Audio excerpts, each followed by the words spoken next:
حضرت نوح علیہ السلام۔ ترجمہ: اللہ کے نام سے شروع جو رحمان و رحیم ہے۔ ہم نے نوح علیہ السلام کو ان کی قوم کے پاس پیغمبر بنا کر بھیجا کہ قبل اس کے کہ ان کی قوم پر دردناک عذاب آئے، ان کو اس سے ڈراؤ۔ تو نوح علیہ السلام اپنی قوم سے کہنے لگے، اے میری قوم، میں تمہیں صاف صاف ڈراتا اور سمجھاتا ہوں کہ تم لوگ خدا کی عبادت کرو اور اسی سے ڈرو اور میری اطاعت کرو۔ خدا تمہارے گناہوں کو بخش دے گا اور تمہیں وقت مقررہ تک باقی رکھے گا۔ بے شک جب خدا کا مقرر کیا ہوا وقت آ جاتا ہے تو اس کو پیچھے نہیں ہٹایا جا سکتا۔ اگر تم سمجھتے ہوتے۔ سورہ نوح آیت 1-4 پارہ 29۔ آپ کا اسم گرامی قرآن پاک میں 13 مرتبہ آیا ہے۔ حضرت نوح علیہ السلام کی بعثت سے پہلے تمام قوم خدا کی توحید اور صحیح مذہبی روشنی سے یکسر ناآشنا ہو چکی تھی اور حقیقی خدا کی جگہ خود ساختہ بتوں نے لے لی تھی۔ غیر اللہ کی پرستش اور اسلام پرستی ان کا شعار تھا۔ دعوت و تبلیغ اور قوم کی نافرمانی۔ آخر کار سنت اللہ کے مطابق ان کے رشد و ہدایت کے لیے بھی انہی میں سے ایک ہادی اور خدا کے سچے رسول نوح علیہ السلام کو مبعوث کیا گیا۔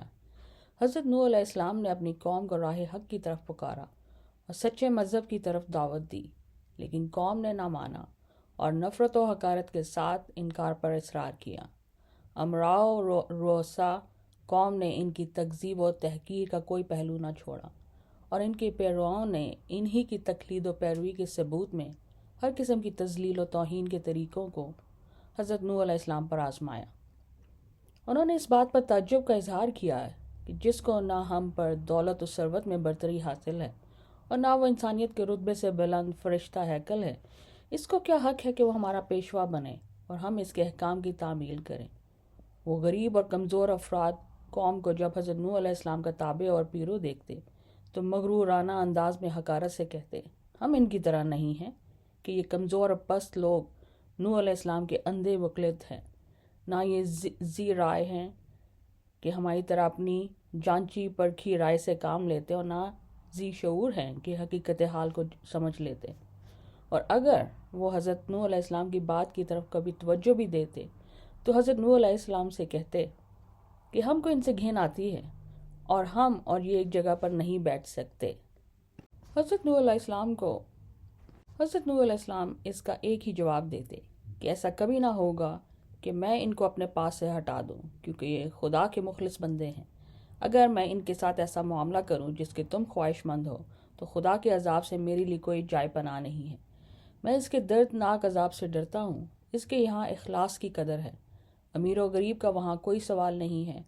نیز ارشاد فرماتے تھے کہ میں تمہارے پاس خدا کی ہدایت کا پیغام لے کر آیا ہوں، نہ میں نے غیب دانی کا دعویٰ کیا ہے اور نہ فرشتہ ہونے کا۔ میں خدا کا برگزیدہ پیغمبر اور رسول ہوں اور دعوت و ارشاد میرا مقصد و نصب العین ہے۔ اس کو سرمایہ دارانہ بلندی، غیب دانی یا فرشتہ ہیکل ہونے سے کیا واسطہ؟ یہ کمزور اور نادار افراد قوم جو خدا پر سچے دل سے ایمان لائے ہیں تمہاری نگاہ میں اس لیے حقیر و ذلیل ہیں کہ وہ تمہاری طرح صاحب دولت و مال نہیں ہیں، اور اسی لیے تمہارے خیال میں یہ نہ خیر حاصل کر سکتے ہیں اور نہ سعادت، کیونکہ یہ دونوں چیزیں دولت و حشمت کے ساتھ ہیں، نہ کہ نکبت و افلاس کے ساتھ۔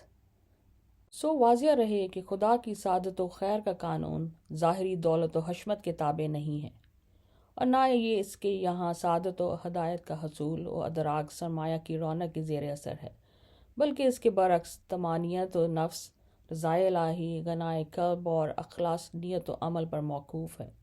حضرت نوح علیہ السلام نے یہ بھی بارہا تنبیہ کی کہ مجھ کو اپنی اس ابلاغ و دعوت اور ارشاد ہدایت میں نہ تمہارے مال کی خواہش ہے نہ جاہ و منصب کی۔ میں اجرت کا طلبگار نہیں ہوں۔ میری اس خدمت کا حقیقی اجر و ثواب تو اللہ کے ہی ہاتھ میں ہے اور وہی بہترین قدردان ہے۔ بے شک